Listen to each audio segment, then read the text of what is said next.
यह कहानी एक रामपुर नामक गांव की है, जिसमें एक मेहनती किसान और एक लालची सेठ की कहानी है।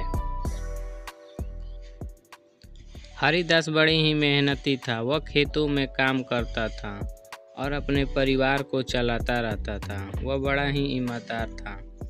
तो दूसरी ओर सेठ बड़ी ही बेईमानी से काम करता था।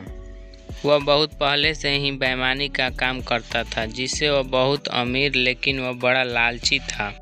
लोग उसके पास कर्ज लेने के लिए आते तो वह लोगों को उच्च ब्याज पर पैसा उधार देता था और उनके खेत खलियान भी हथिया लेता था।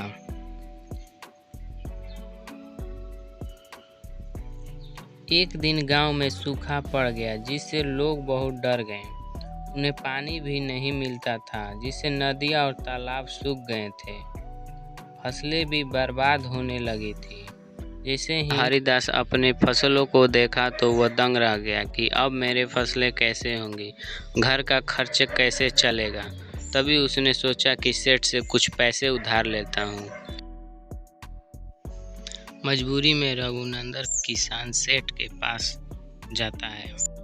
तभी बताता है कि मेरी फसलें बर्बाद हो गई हैं। सूखे के कारण पूरे गांव में पानी नहीं है। घर की स्थिति ठीक नहीं है। मुझे सेठ कुछ पैसे दे दो। तभी सेठ ने कहा, मैं तो पैसे दे दूंगा, लेकिन गिरवी में तुम्हारी जमीन चाहिए। अगर समय पर नहीं लौटा पाए तो वह जमीन मेरी हो जाएगी। हरिदास ने मजबूरी में शर्तें मान ली और वहां से निकल पड़ा। सेठ मन ही मन खुश हो रहा था।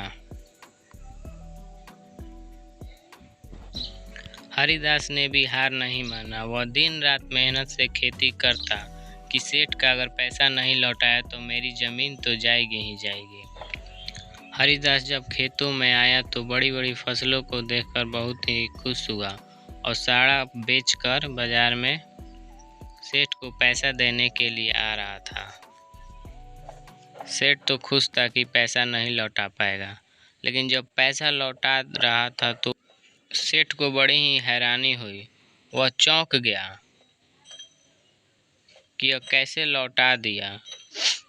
फिर उसने पैसा देकर वहां से जा रहा था। सेठ बड़े ही उदास हो गया था कि ये तो पैसा लौटा दिया, मुझे तो कुछ फायदा ही नहीं हुआ।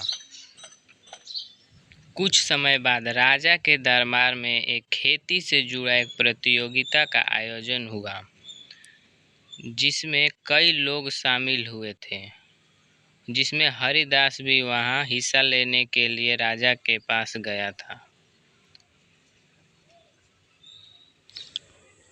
राज दरबार लगा था। राजा ने हरिदास को बुलाया था। यह सबसे अच्छी फसलें उगाई थी। हरिदास राजा के पास जा रहा था। राजा हरिदास पे बहुत प्रसन्न था। राजा ने कहा, हरिदास, तुमने बहुत अच्छी फसलें उगाई हैं, इसीलिए मैं तुम्हें 4 बीघा जमीन दी और उपाधि भी मिली, जिससे वह बहुत प्रसन्न हो।